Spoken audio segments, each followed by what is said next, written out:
আসসালামু আলাইকুম ওয়া রাহমাতুল্লাহ। প্রিয় দর্শকবৃন্দ, VAT with doctor Rauf YouTube চ্যানেলে স্বাগতম। আজ আমাদের 164তম পর্ব।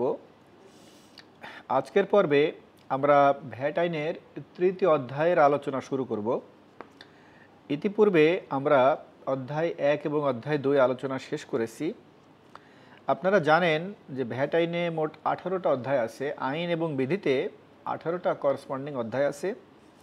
তো আমরা দুটো অধ্যায় শেষ করেছি। আমরা আশা করি যে অবশিষ্ট অধ্যায়গুলো আমরা একটু দ্রুত শেষ করব পাঠকদের সুবিধার্থে।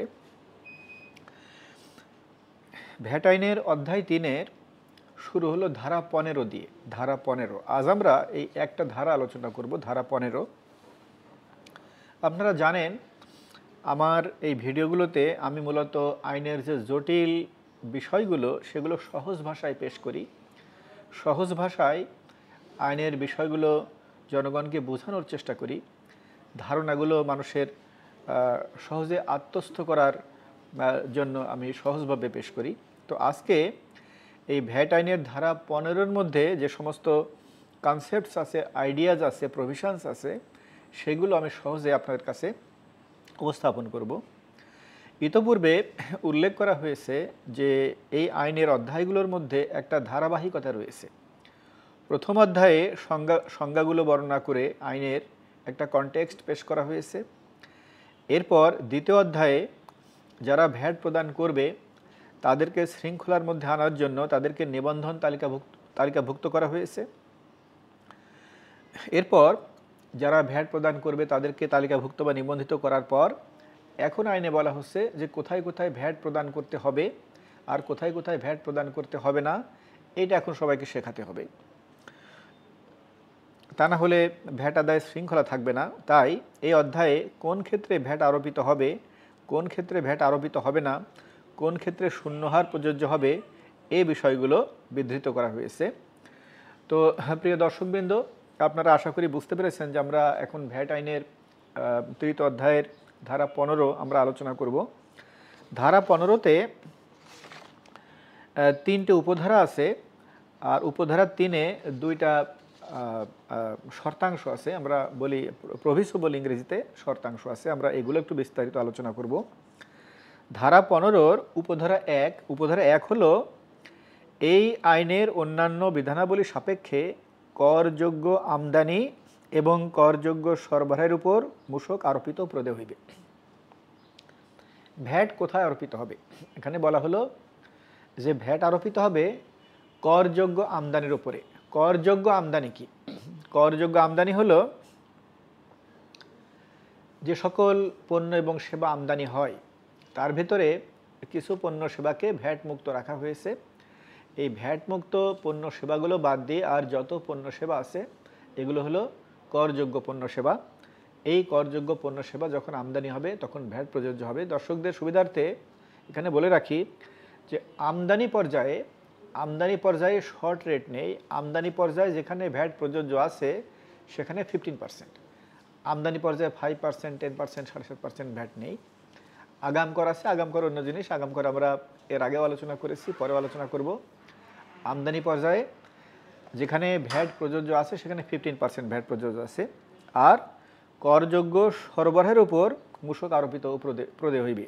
করযোগ্য সরবরাহ কি? করযোগ্য সরবরাহ হলো দেশের মধ্যে যে সকল ভ্যাটেবল পণ্য এবং সেবা বিক্রি হচ্ছে, উৎপাদন করে বিক্রি হচ্ছে, ট্রেডিং করে বিক্রি হচ্ছে, বিভিন্ন সেবা প্রদান করা হচ্ছে, এই দেশের ভিতরে যে পণ্য সেবা বিক্রি হচ্ছে তার মধ্যে যেগুলো এক্সেম্পটেড সেগুলো বাদ দিয়ে বাকিগুলো হলো করযোগ্য সরবরাহ। তাহলে আমদানি পর্যায়ে এবং দেশের অভ্যন্তরে ভ্যাট এক্সেম্পটেড পণ্য সেবা বাদ দিয়ে আর যে সমস্ত পণ্য সেবা ক্রয় বিক্রয় হয় সেই পণ্য সেবার উপরে ভ্যাট আরোপিত হবে এবং প্রদেয় হবে। এই হলো ভ্যাট আইনের ধারা 15-এর উপধারা 1। এখন আমরা উপধারা 2 দেখি। উপধারা 2 করযোগ্য আমদানি বা করযোগ্য সরবরাহ মূল্যের সহিত উপধারা 3-এ উল্লিখিত মূসক হার গুণ করিয়া প্রদেয় মূল্য সংযোজন করের পরিমাণ নিরূপণ ও নির্ধারণ করিতে হইবে। আমরা প্রথমে দেখলাম যে কোথায় ভ্যাট প্রদেয় হবে, সেটা আমরা দেখলাম। এখন আমরা আমরা আমরা উপধারা 2-এ দেখব যে কিভাবে এই ভ্যাট হিসাব করতে হবে। মূল্যের সাথে মূল্য ইনটু ভ্যাটের হার গুণ করলে ভ্যাট পাওয়া যাবে। মূল্য ইনটু ভ্যাটের হার। আমরা জানি মূল্যের মধ্যে আবার কি থাকে।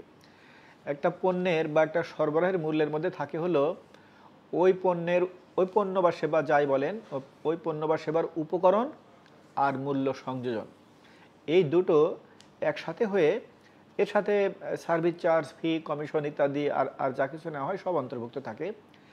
এই সব যোগ করে হয় পণ্য বা সেবার মূল্য।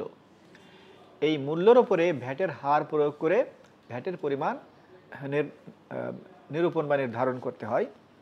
নিরূপণ এবং নির্ধারণের অর্থ কী সেটা আমরা ধারা 2-এ আমরা আলোচনা করেছি, এরপরেও আলোচনা আসবে। আমরা ধারা 2-এর উপধারা 1 এবং 2 আলোচনা করলাম। এখন আমরা উপধারা 3 আলোচনা করব। উপধারা 3-এ দুটো শর্তাংশ আছে। করযোগ্য সরবরাহ বা করযোগ্য আমদানির ক্ষেত্রে মূসক হার হইবে 15%। আমাদের দেশে ভ্যাটের স্ট্যান্ডার্ড হার হচ্ছে 15%। এরপরে আরও অনেকগুলো শর্ট রেট আছে, হ্রাসকৃত হার আছে, সেগুলো আমরা আলোচনা করব। এরপর প্রথম শর্তাংশ আমি পড়ছি। প্রথম শর্তাংশ হলো, তবে শর্ত থাকে যে সরকার জনস্বার্থে তৃতীয় তফসিলে সুনির্দিষ্টকৃত যে কোনো পণ্য বা সেবার ক্ষেত্রে হ্রাসকৃত মূসকের হার কিংবা সুনির্দিষ্ট পরিমাণ কর নির্ধারণ করিতে পারিবে। তৃতীয় তফসিলে ভ্যাট আইনে 3টে তফসিল আছে। প্রথম তফসিল হলো ভ্যাট মুক্ত পণ্য সেবার তালিকা। দ্বিতীয় তফসিল হলো সম্পূরক শুল্ক আরোপযোগ্য পণ্য সেবার তালিকা। আর তৃতীয় তফসিল হলো 15%-এর নিচে আর যে হারগুলো আছে 5%, 7.5%, 10%, সেই হারের যে পণ্য সেবাগুলো আছে তার তালিকা ভ্যাট আইনের তৃতীয় তফসিলে দেয়া আছে। তো এই উপধারা 3-এর প্রথম শর্তাংশে বলা হলো, উপধারা 3-এ বলা হলো যে মূলত আমাদের দেশে ভ্যাটের হার হলো 15%, কিন্তু তৃতীয় তফসিলে 15%-র নিচে আরও বেশ কয়েকটা হার দেওয়া আছে এবং সেখানে হার ছাড়াও সুনির্দিষ্ট ভ্যাট বিশিষ্ট কিছু পণ্য বা সেবার তালিকা আছে। আমরা যেটাকে ফিক্সড ভ্যাট বলি, সেটা কোনো হার না, ফিক্সড ভ্যাট, পার টন এত, পার কেজি এত, পার থাউজেন্ড এত, এরকম কিছু ভ্যাট আছে। উপধারা 3-এর প্রথম শর্তাংশ আলোচনা করলাম। এবার আমরা দ্বিতীয় শর্তাংশে আসি। দ্বিতীয় শর্তাংশ হলো, আরও শর্ত থাকে যে কোনো নিবন্ধিত ব্যক্তি তৃতীয় তফসিলে বর্ণিত হ্রাসকৃত মূসক হার কিংবা সুনির্দিষ্ট করের পরিবর্তে নির্ধারিত পদ্ধতিতে 15% হারে মূসক প্রদান করিতে পারিবে। এইখানে একটা বিজনেস ফ্রেন্ডলি একটা বিধান বর্ণিত আছে। এই বিষয়টা অনেকে আমরা জানি না বা আমরা প্রয়োগ করতে পারি না। সেটা হলো, আমরা জানি যে ভ্যাট সিস্টেমের একটা বড় সুবিধা হচ্ছে রেয়াত নেওয়া। রেয়াত হলো আগে যে ভ্যাট দিয়ে আসা হয় সেই ভ্যাটটা নিজে নিয়ে নিতে হয়, খাতাপত্রে নিয়ে নিতে হয় এবং সর্বমোট মূল্যের উপরে আবার বিক্রি করার সময় ভ্যাট দিতে হয়। একে বলে রেয়াত নেওয়া। রেয়াত নিতে পারে যারা 15% আউটপুট ভ্যাট দেয়, তারা রেয়াত নিতে পারে। আর একটু টেকনিক্যালি বলতে গেলে আরও বলতে হয় যে যারা 0% আউটপুট ভ্যাট দেয় তারা রেয়াত নিতে পারে, অর্থাৎ রপ্তানি এবং প্রস্থান রপ্তানি। তো মূলত 15% আউটপুট ভ্যাট পরিশোধ করলে রেয়াত পাওয়া যায়। যারা 10% আউটপুট ভ্যাট পরিশোধ করে, যারা 7.5% আউটপুট ভ্যাট পরিশোধ করে, যারা 5% আউটপুট ভ্যাট পরিশোধ করে, তারা রেয়াত পায় না।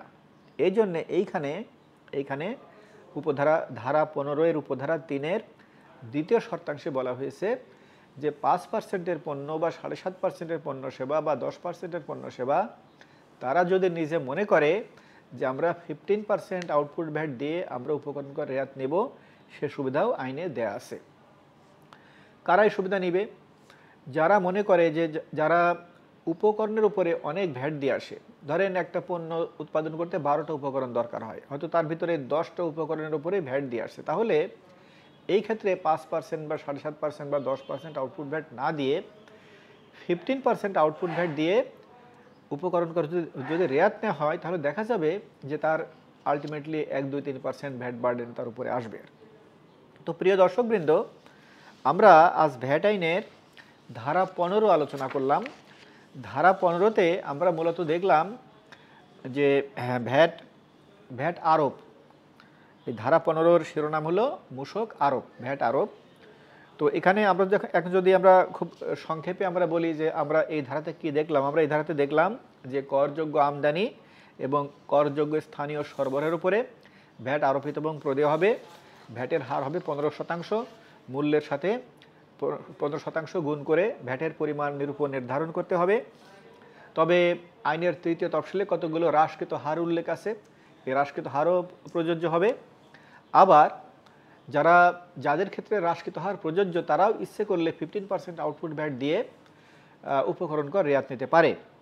তো প্রিয় দর্শকবৃন্দ, আশা করি কোথায় কোথায় ভ্যাট আরোপিত হবে এবং কোথায় কোথায় ভ্যাট আরোপিত হবে না, ভ্যাট আরোপের এই যে বেসিক কতগুলো বিষয় আশা করি আপনাদের কাছে স্পষ্ট হয়েছে।